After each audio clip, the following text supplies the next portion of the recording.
Sun Wukong, aw yeah, this is my boy. Quirky, fun-loving member of Team Sun, and also dependable friend of Team RWBY. Being introduced all the way back in Volume 1, he's been an important character throughout the series, assisting Team RWBY in their escapades around Beacon, but also acting as a voice of reason and support for Blake during the trying times after the fall of Beacon. But who is the real Sun Wukong? As many of you know, the characters of RWBY are based on different fictional characters. Some are obvious, like RWBY being Red Riding Hood, while others aren't.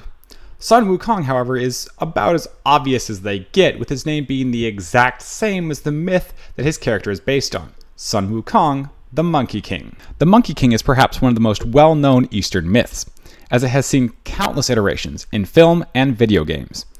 Sun Wukong from the games Smite, Awesomenauts, Dota 2, and League of Legends. But perhaps his most well-known iteration is Son Goku from Dragon Ball and Dragon Ball Z, who has so much in common from appearance to equipment with Sun Wukong, the Monkey King, that even Goku's name is just the Japanese translation of the Chinese word. The original legend that this well-known myth is based on dates all the way back to ancient China, sometime during the 1st century CE when trade with India began to increase. With this increase in trade also came an increase in ideas, and slowly Buddhism became a major religion in early China. However, despite Sun Wukong having his origin based in Buddhism, his story is very much rooted in Chinese culture.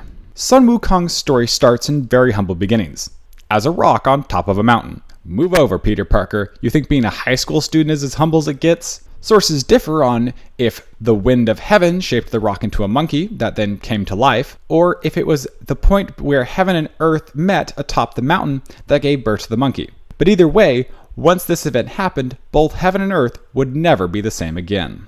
At the start, the monkey was happy with ruling over the other monkeys, and eventually other animals on the mountain.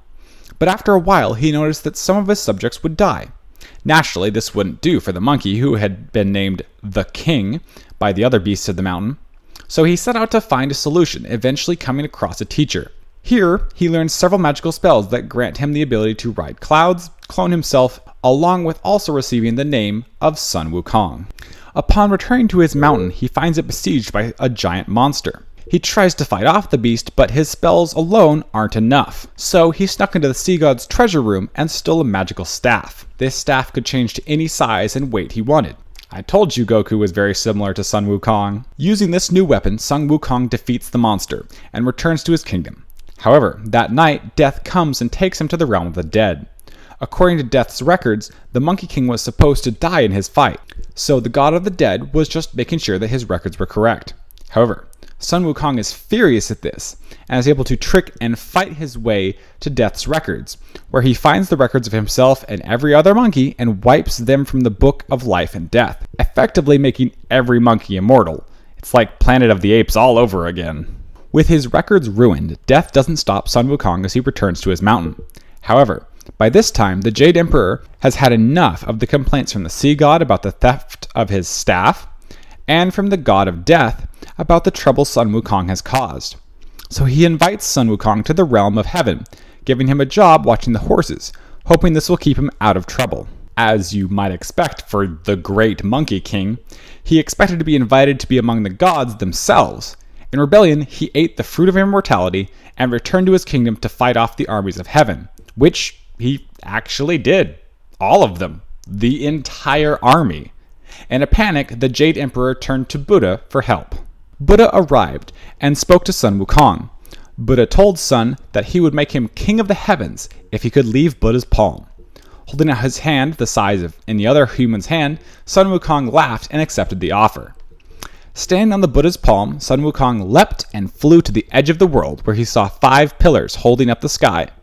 Marking his success on one of the pillars, Sun Wukong leapt back to the Buddha's palm, proclaiming that he had passed and should now be named king. Buddha pointed out that Sun Wukong had never left his hand, and indicated one of his fingers that Sun Wukong had marked.